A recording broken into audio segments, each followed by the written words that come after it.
Welcome to something short, sweet in the Parsha. This week, Parshas Toldos. Do we daven when trouble happens to us? Or does trouble happen to us so that we should daven? It was about 35 years ago. I was a passenger in a car going from Rochester, New York to New York City.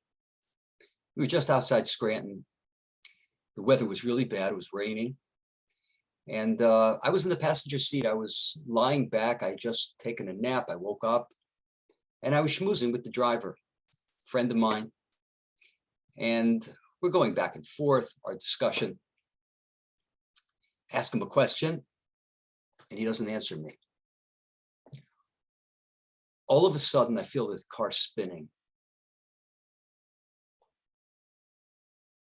We spin around once, twice. We go off the road. Car goes up an embankment, flips over, comes back on the road, slams on its hood, smashes on its hood. Everything's quiet. I said, I'm fine. What about him? I said, Alan, you okay? He doesn't say anything. Alan, are you okay? Finally, he says, yeah, I'm okay. I said to myself, this thing can blow up. Let's get out of here.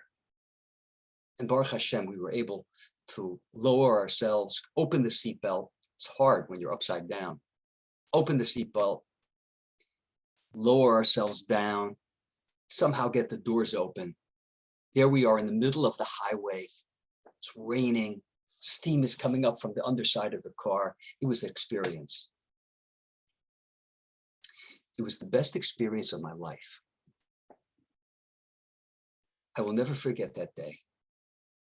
And I will always cherish it. When we were spinning around, going up the embankment, it was probably the slowest 5-10 seconds that ever happened to me. And as we were spinning around, I said a tefillah.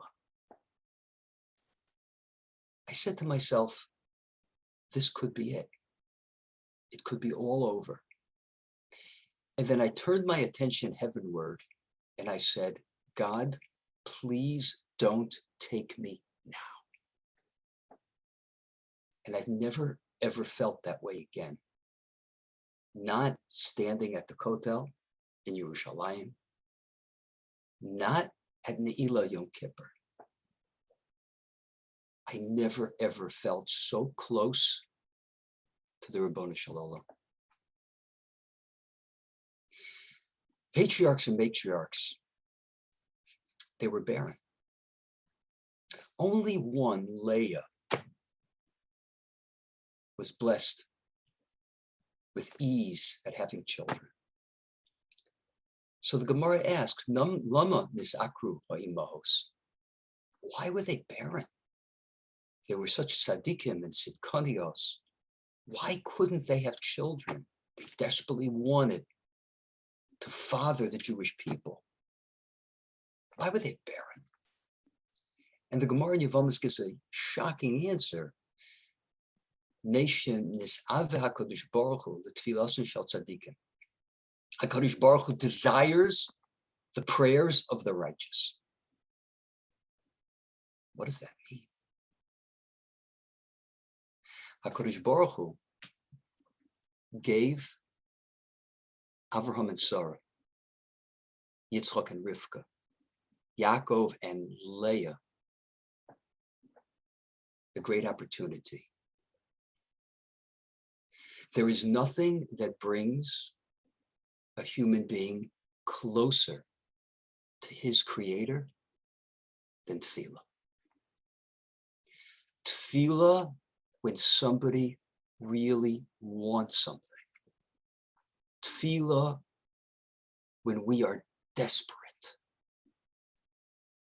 That's why that moment is so precious to me. It felt so true. It felt so real.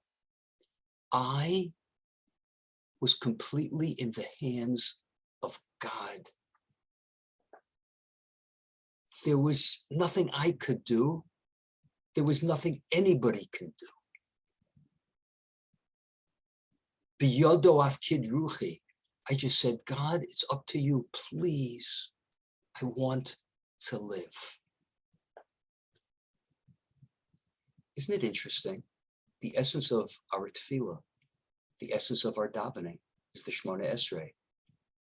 19 blessings, 13 of which are requests.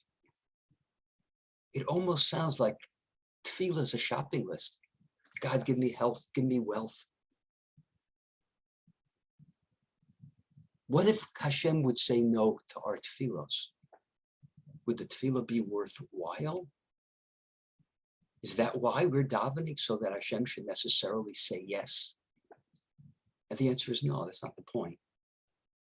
The point is, when we turn to HaKadosh Baruch Hu and we say, HaKadosh Baruch Hu, I'm in your hands. HaKadosh Baruch Hu, I realize that everything comes from you. We've had a successful tefillah.